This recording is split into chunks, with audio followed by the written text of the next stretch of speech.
가기사는 증시 각도기. 안녕하십니까, 증시 각도기 시청자 여러분, 그리고 투자자 여러분, 미국에 계신 분, 한국에 계신 투자자 여러분, 오늘도 멋진 날이 밝았습니다. 이제 동지가 지나고 나니까 아침이 매일 1분씩 빨라지고 있습니다. 저는 아침이 빨라지면 참 기분이 좋더라고요. 어렸을 때는 낮이 길어야 오래 놀 수 있었으니까 저는 낮이 짧은 겨울보다는 낮이 긴 여름이 좋았었는데요. 여러분은 어떠셨는지 궁금합니다. 네, 오늘 미국 시장은 뭐라 그럴까요? 한마디로 보면 가장 눈에 띄는 건 광란의 주식시장 앤드 극단적 상황, 자기 좋을 것만 보는 시장, 이렇게 미국 시장을 정리해 볼 수 있을 것 같습니다. 세상에 이런 신세계가 펼쳐지는군요. 이런 일들이 벌어지는군요.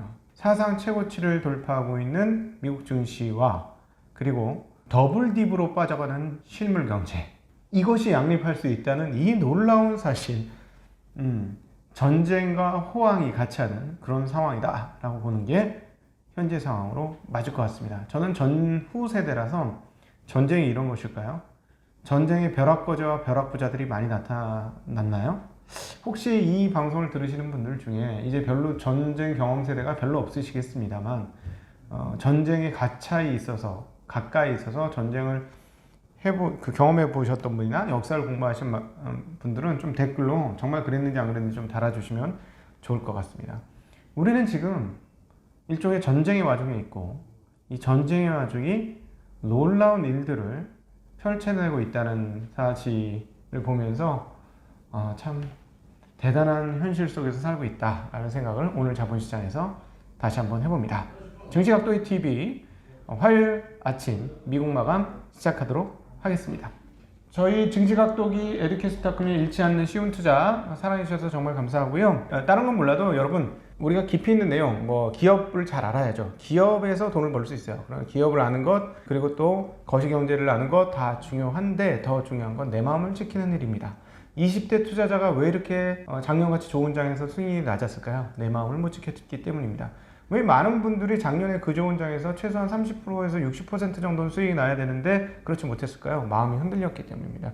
그리고 느긋했던 분들은 좋은 성과를 거두었죠. 네, 그렇게 좋은 심리를 가져야 좋은 결과치를 얻는데, 주식 강의 중에서 별로 그거를 섬세하게 터치해주는 거 없는 것 같은데, 저희 증시각도기의 에듀캐스트학감에서는 잃지 않는 쉬운 투자가 그런 강의인 듯 합니다. 자, 미국 시장 들어가죠. 미국 시장은 나스닥 사상 최고치, S&P도 사상 최고치를 기록했습니다. S&P 500 0.36% 올라가면서 3855, 다우는 0.12% 떨어진 3960, 그리고 나스닥은 0.69% 오른 13635입니다. 러셀 2000은 0.38% 떨어지면서 2160이에요.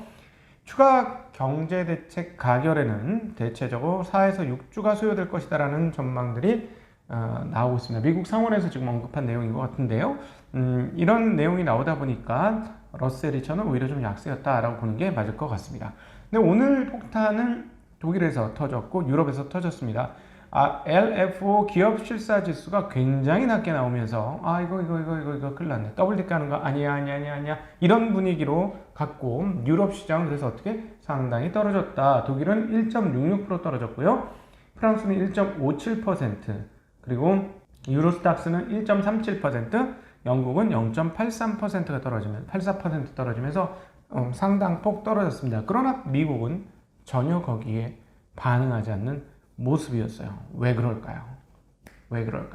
그것은 아침 사과는 좋다는 사과에 있었습니다. 애플에 있었습니다. 애플이 2.77% 오르면서 기술주 상승을 단연코 이끌었죠. 그리고 뒤이어 스티브 잡스가 항상 카피맨 마이크로소프트가 1.58% 상승하였고, 아마존 0.05%, 알파벳 0.09%, 페이스북이 1.28% 상승하면서 소위 말하는 세계 빅5 빅테크 주식들은 상승을 하면서 시장 반등과 상승을 이끌었습니다. 사상 최고치를 이끌었죠. 도대체 이것이 무엇이냐? 도대체 이 일은 어떻게 이렇게 벌어졌느냐? 오늘 미국 시장을 정리를 해보면 진짜 이게 넘쳐나는 유동성과 그다음 전쟁적 상황들이 만들어낸 놀라운 기묘한 다시 보기 힘든 하모니가 나타나고 있다라고 표현하는 게 맞을 것 같습니다. 자, 엄청나게 드러난 유동성, 그리고 그것들과 또 전쟁 상황, 그 사이에 있는 인간 심리, 인간의 군중 심리, 예, 이것들이 어우러지면서 엄청나게 나타났는데, 하나는 팬데믹으로 인해서 몰락하는 실물 경제. 네, 유럽 경제가 더 그랬죠. 유럽이 지금 상황이 나쁘니까 계속해서 이제 봉쇄, 자꾸 한국 기준으로 생각하시면 이해가 안 돼요. 미국 분들은 오히려 이해가 잘 되실 것 같은데, 봉쇄가 강화되면서 실물이 침몰하고 있습니다. 반면에 실물이 침몰하는 대신에 전쟁 와중에서도 전쟁 아닌 곳에 살고 있는 사람들은 밖에 못 나가니까 안에서 새로운 세상을 구축했어요. 제가 표현하죠. 사이버라이제이션한 세상을 구축해 나갔습니다. 여기에 진입 관문이 어디다? 사과다. 애플, 네, 애플, 마이크로소프트, 네, 구글, 이런 회사들이 관문이죠.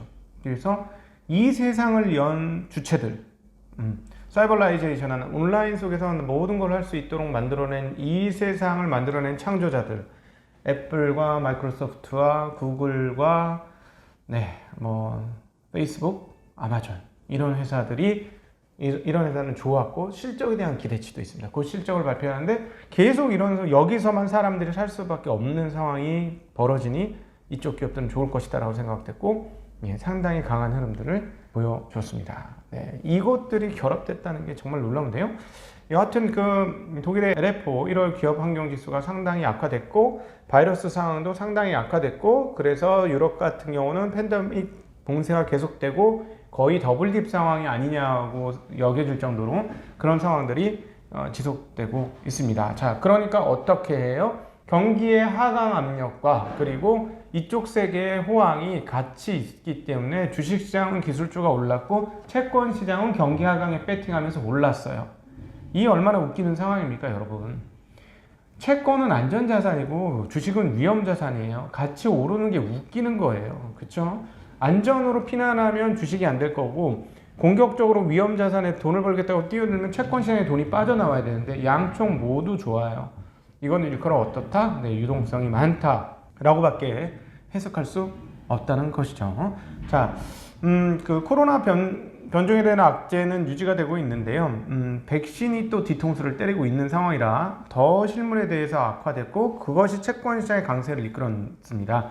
채권시장이 어느 정도 강세였냐면 굉장히 큰 폭이었어요. 5.8bp, 10년물이 5.8bp가 떨어지면서, 금리가 떨어지면서 채권 가격이 올랐습니다.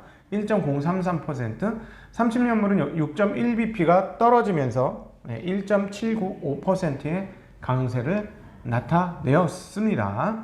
네, 그런데 이제 이 백신이 뒤통수를 치타는 게 뭐냐면 속도가 안 나와요. 이게 공급이 안 돼요. 아스트라제네카가 유럽의 공급 물량이 예상보다 적을 것이다 얘기했고, 화이자도 제조에 상당한 문제를 겪고 있고, 만들겠다고 했던 머크는 개발 물질 중단을 했고, 그리고 사노피도 개발이 잘 안 되고, 이런 상황. 막 될 것 같았는데 잘 안 되고, 공급이 늘고, 유럽에서는 야, 니네 이거 좀 이상한데 왜 공급이 이렇게 늦지? 이해를 못 하겠는데 뭐 있는 거 아니야? 뭐 있는 거 안에는 너희들이 돈 받고 미국에만 팔고 우리한테 안 주는 거 아니야? 뭐 이런 거 아닐까요? 네, 이런 거 있고, 지표들도 댈러스 연방 준비은행 관할 지역 제조업체 활동 지수가 1월에 7.0 나왔습니다. 전월에 10.5였어요. 미국도 마찬가지로 현실 상황들은 상당히 나쁘다는 거죠. 그래서 이제 방향성을 아시겠죠? 팬데믹에 의해서 현실 상황이 안 좋으니까 이쪽은 그냥 내리꽂아. 그런데 어디다 투자해? 이걸 채권에다 투자하는 것이고, 이로 인해서 발생된 새로운 세상, 사블라이제이션한 세상, 이 세상에서의 관문들은 주가가 좋아. 그리고 돈은 많아. 이걸 막기 위해서. 이게 어우러졌다는 것이죠. 어우러진 짬뽕인데 여기에서 이제 이상한 일들이 벌어지기 시작합니다. 최근에 이제 금을 좀 눌렀잖아요. 증거금도 이제 다시 풀고 있습니다만, 증거금도 누르고 다 누르다 보니까 이 어디에 튀었어요? 네, 암호화폐라고 불려지는 비트 자산에 쏠렸죠. 그러면서 엄청나게 올랐고, 네, 오늘도 상당히 올랐습니다. 그러던 게 말이죠. 지금 이상한 주식들로 막 난리가 나는데 오늘 게임스탑이라는 종목이 미국에서 난리가 났어요. 게임스탑 흐름들을 보여줄게요. 이게 지금 얼마 전까지 40달러를 하다가 어제 장중에 160달러를 건드렸습니다. 장중에 40달러짜리가 얼마 전에 40달러. 자, 이게 일주일치 차트예요. 미친 거 아니지? 아니니? 이거 미친 거. 야, 이거 미친 거. 자, 여기 고점 160달러, 저점은 거의 60달러. 전일 대비 한 18% 올라서 끝났는데, 자, 하루의 변동폭 보세요. 이런 변동폭을 나타내고 있어요. 이게 롱과 숏 사람들끼리 엄청난 대결이 벌어지고 있는데, 아마 여기 초반에 급등한 것은 막 개인들은 이제 이걸 사재 끼고 있는 모양이에요. 사니까 이제 견디다 못한 행동주의 펀드도 들어왔다는 거, 이런 뉴스가 나오니까 갑자기 급등한 거는 아마 숏 스퀴즈가 아니었을까 싶습니다. 숏 스퀴즈란 건 뭐냐면 공매도 세력 때 공매도를 때렸죠. 근데 가격이 계속 올라. 이 정도면 떨어져. 또 쳤어. 근데 가격이 계속 올라. 그럼 어떻게 해요?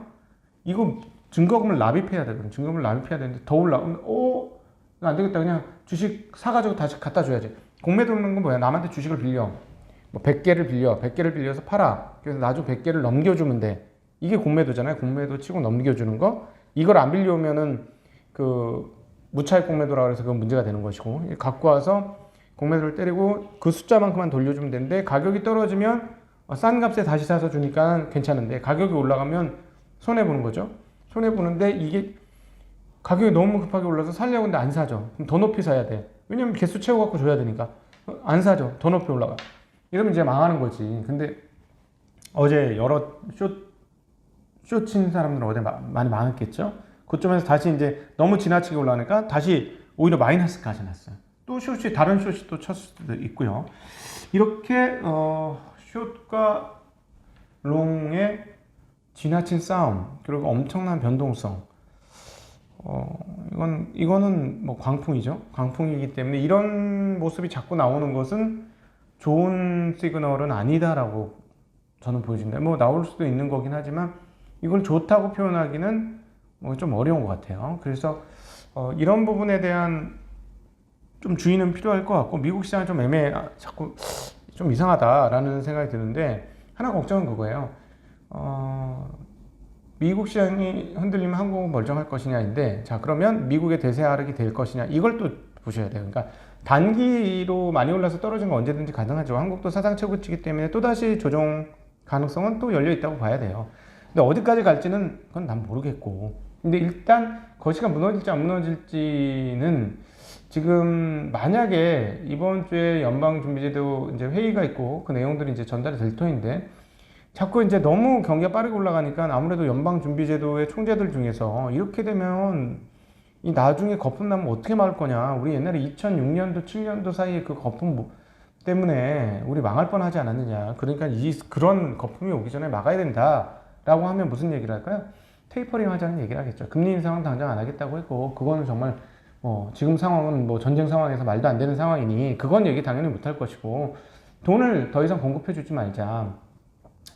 월간 1200억 달러를 공급해 주는데 그거보다 좀 덜 공급하자. 뭐 이런 논의들이 충분히 나올 수 있어요. 그런데 현실 상황, 그리고 현재 팬데믹 상황 보면 정황상 그 얘기 나오기는 어렵다고 저는 봅니다. 그럼에도 불구하고 언급이 되는 순간 어떻게 될까요? 네. 이렇게 지금 뭔가 이렇게 언제든지 흔들릴 준비를 하고 있는 증시가 같이 흔들릴 수가 있겠죠. 거기에 비해서 이제 한국 시장 같은 경우는 미국에 비해서 펀더멘털이 훨씬 더 튼튼합니다. 튼튼하고 뭐 엄청나게 너무나 비싸다 뭐 이렇게 또 얘기하기는 좀 어렵죠. 그러니까 제가 자꾸 이런 얘기를 하는 거예요. 한국 증시는 언제 정확히 정말 엄청나게 비싸질 거냐? 서학개미들이 다시 돌아오는 그 시점이 되지 않을까요?